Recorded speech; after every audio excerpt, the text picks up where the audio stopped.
o'clock. Racing. And it was Riding Hood Fame from the inside that beat out Play with Desire. Here for checks. Coming across, Magic Whistle. Goldfriars pushing up right behind them. Zachariah Bow. Mystical Man also in the middle is going to vie for the lead. No one prepared really to be there. Tenakutu in an absolutely jam-packed affair going down by the judge. Going up next of all. And between horses next is Citino.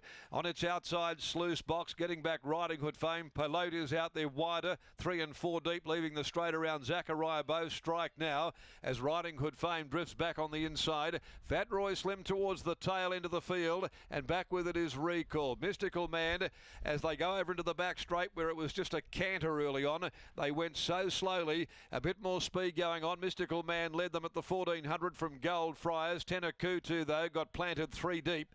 Back on the inside, Play with Desire. Magic Whistle travelling well in the middle is next. A length off those to Sluice Box, being followed by Here for checks, joined on the rail by Riding Hood Fame as they go by the 1200. Then on the outside, the veteran Zachariah Bow. Back outside of those 3 deep, Citino from Strike now, Fat Roy Slim, and Pike here just saving ground on the top weight. Back there in the field, Recalled, and the Geraldton Visitor last of all. Pelote as they go inside the 900, leaving the back up onto the top of the course, and Mystical Man leads the way. Mystical Man by a length. Goldfriars quickly dropped the bit there, had to be ridden along. Can't go with Mystical Man at the moment, being ridden desperately in second placing. Over on the inside, Play with Desire, followed by Magic Whistle. Mystical Man's got them rolling coming into the turn. Zachariah Bow hooked out around the outside of Tenakutu, who yielded ground. Here for check, saved up by Carberry. Back behind them, Sluice Box coming via the Cape. Citino back inside of it, back on the rail. Riding Hood Fame saving ground. Strike now, and Pike is looking for that short cut down on the inside here with Fat Roy Slim. He's going up in behind them now. Mystical Man joined by Play with Desire. Magic Whistle. Fat Roy Slim got hampered. Citino grabbed them all. Here comes Citino. He stormed up. Sluice Box further back. Now runs on, but Citino kicks away. Fat Roy Slim charging. Look at Fat Roy Slim. Fat Roy Slim against the inside. Oh boy, did you see that? Did you see that? Fat Roy Slim has got out of an absolute hole in the ground and just cut them down against the rail with Pike at his brilliant best. It was Fat Roy Slim who's got home with a remarkable victory over Citino, who had the money spent. Behind them, Here for check, Strike now. Then came Mystical Man, Play back on the outside next of all, Magic Whistle, followed by Sluice Box, who peaked. In behind them next of all, Play with Desire, Riding Hood Fame, then Pelote, Zachariah Boji. They're coming home like Brown's cows at the end. Back behind them, Tenakutu, Recall, Goldfriars, and it was the last of them home. That was freakish. That was just a freaky performance. Wow. Fat Roy Slim makes it 4 in a line. And Pike can't believe that. Even he's having a wry smile at some of his rival jockeys. Under 60 kilos, Citino had stolen the march and was home.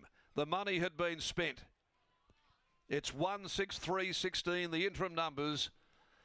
A short neck, 2 1/4, the margins. Wow. We see Pike often do miraculous things, but he was going up where angels would fear to tread. There wasn't much back inside of them on the rail as he tried to save ground with that horse's big weight. But he ran out of luck. He ran out of opportunity. He had a wall of them. He was looking for his pogo stick at one point, Pike. And then he saw a bit of daylight as Citino cleared out and looked destined to win.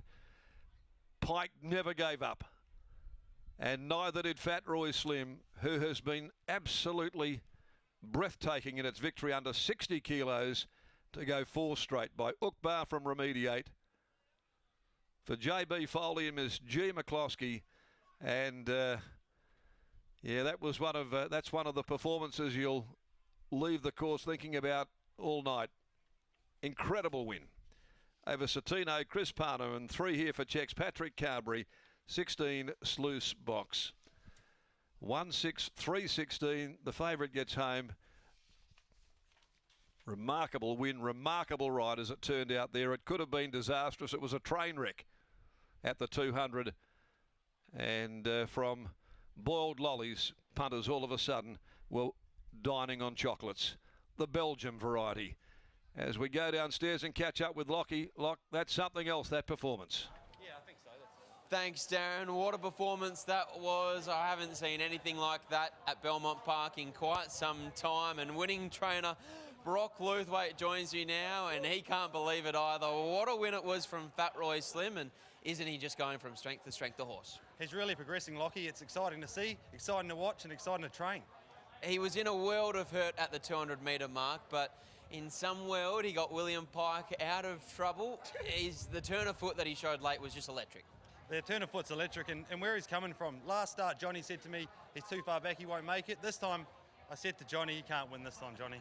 You can't win this time. But the turn of foot is electric, and the way he's going with William, great combination, bring it on. What do you bring his improvement, or what do you put his improvement down to? Because from afar, it's just really come from nowhere, essentially. We've got a great team at home, small team, a lot of attention to detail. We went to Esperance, first meeting back for the trainer. We probably could have started favourite in the Cup, but with a long winter prep in mind, putting him through the grades, it's paid off in spades. Now, what do you do with him now? He's absolutely flying. You have a race like a Strickland, albeit at weight for age level in 2 weeks' time. Is there a temptation to head in that direction, or do you set your sights towards a Perth Cup and plot your path back from there? The race in a couple of weeks does look really enticing. William Pike's probably got a ride in it. We'll have to wait and see, talk to William. The plan was to look at backing up next week. He loves the backup. We'll have to see what the weights do now. What a job you're doing with this horse, and what a job William Pike's doing with this horse as well. He's catching up with Scotty now, but Super congratulations. Super easy. Thank you, Lockie. Super easy. Here's Scotty Embry catching up with Pike. Well, they were just plugging super easy, but I'm sure, Willie, that wasn't super easy, because at stages there, I'm sure you were thinking, I'm in all sorts here. Yeah, he does like being snookered, so for the first half of the race, it's exactly what I want. I want him buried. Don't want him to see daylight, but definitely from probably the half mile onwards, it was not panning out so well. And actually, I was very confident I was going to get a run the whole time, but then I was at the furlong and I still hadn't had a run, so I don't know where my confidence come from. And all of a sudden, when he found that gap, geez, he can accelerate. One, at this level of staying race, they shouldn't be able to accelerate like that, but two, he had 60 kilos. Yeah, I don't know. We'll see if it's, is it opposition? Is he good? We'll see when the next step. Congratulations, well done. Thank you. There's Willie Pike riding the winner of the last yet again. He combines with Fat Roy Slim to make it 3 in a line between himself, Brock Luthwaite and the horse, and it rounds out what has been a fantastic day for us here at Belmont Park. The feature of the day taken out by Magnificent Andy, but certainly the undercard was one that was worth the price of admission. That's all we have time for here at Belmont. It's good night from